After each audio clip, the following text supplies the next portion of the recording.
बिस्मिल्लाहिर्रहमानिर्रहीम। आज हम सूरह बकरा की आयत नंबर 4 का लफ्ज़ी तर्जमा सीखेंगे। वल्लज़ीना युमिनूना बिमा उन्ज़िला इलैका वमा उन्ज़िला मिन क़ब्लिका वबिल आखिरति हुम यूक़िनून। वल्लज़ीना, ये लफ्ज़ वौ और अल्लज़ीना से मिलकर बना है। वौ का मतलब है और, अल्लज़ीना का मतलब है जो लोग। वौ एक हर्फ़ अतफ़ है, यानी रब्त का हर्फ जो जुमलों या अल्फाज को जोड़ता है। इसकी जड़ या असल नहीं होती क्योंकि ये एक हर्फ है। अल्लज़ीना ये जमा मुज़क्कर का इस्म मौसूल है जो अल्लज़ी की जमा है। अल्लज़ीना में अल मारिफा के लिए और यीना जमा मुज़क्कर की अलामत है।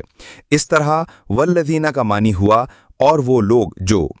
इससे मुराद वो मोमिनीन हैं जो इस आयत के सयाक़ में बयान किए जा रहे हैं। अल्लज़ीना कुरान में तकरीबन 245 मरतबा इस्तेमाल हुआ है। युमिनूना, युमिनूना का मानी है वो ईमान लाते हैं।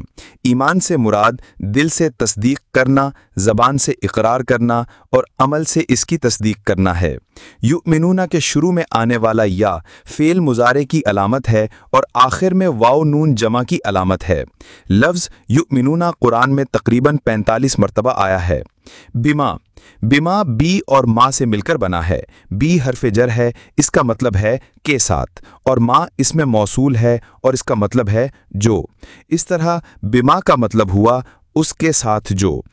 उन्जिला, उन्जिला का मानी है जो नाजिल किया गया। यहाँ इससे मुराद अल्लाह की तरफ से नाजिल करदा वही यानी कुरान है। ये फ़ेल माजी मजहूल है। लफ्ज़ उन्जिला कुरान में तकरीबन 30 मरतबा आया है। इलैका, इलैका इला और का से मिलकर बना है। इला समत या मकसद की तरफ इशारा करता है, इसका मतलब है की तरफ। इला कुरान में तकरीबन 700 मरतबा इस्तेमाल हुआ है और क का मतलब है तुम, यानी जो यहाँ नबी सल्लल्लाहु अलैहि वसल्लम की तरफ इशारा करती है।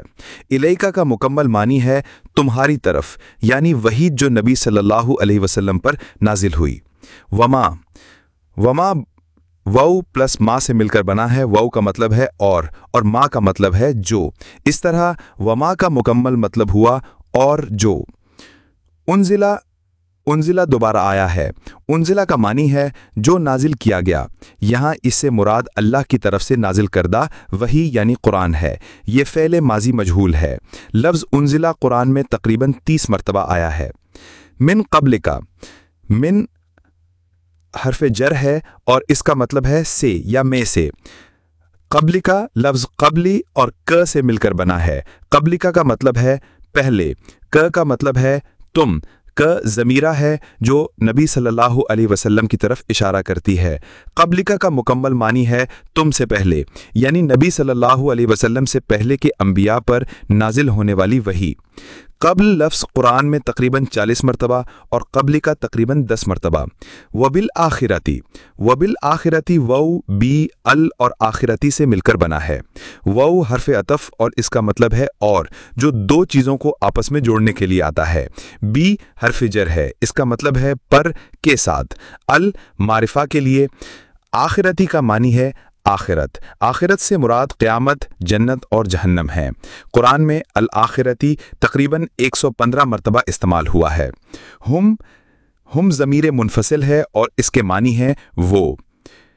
यूक़िनूना, यूक़िनूना का मानी है यकीन या कामिल तस्दीक के। या फ़ेल मुज़ारे की अलामत है और वाव नून जमा की अलामत है। यूक़िनूना का मानी है वो कामिल यकीन रखते हैं। लफ्ज़ यूक़िनूना कुरान में 4 मरतबा आया है। मुकम्मल तर्जमा इस तरह होगा, और जो लोग इस पर ईमान लाते हैं जो तुम पर नाजिल किया गया और जो तुमसे पहले नाजिल किया गया और आखिरत पर भी यकीन रखते हैं। खुलासा, ये आयत मोमिनीन की खुसूसियात बयान करती है। वो कुरान और पिछली किताबों पर ईमान रखते हैं और आखिरत पर कामिल यकीन रखते हैं। हर लफ्ज़ का अपना लिसानी और मानवी वज़न है जो कुरानी पैगाम को गहराई देता है। अगर आप किसी लफ्ज़ के बारे में मज़ीद तफसील या किसी ख़ास पहलू मसलन तफसीर, ग्रामर या सयाक़ पर बात करना चाहें तो कमेंट में बताएं। कुरान से जुड़ने और जोड़ने की काविश, इस पैगाम को आम करने के लिए आप इसे लाइक, सब्सक्राइब और शेयर करें।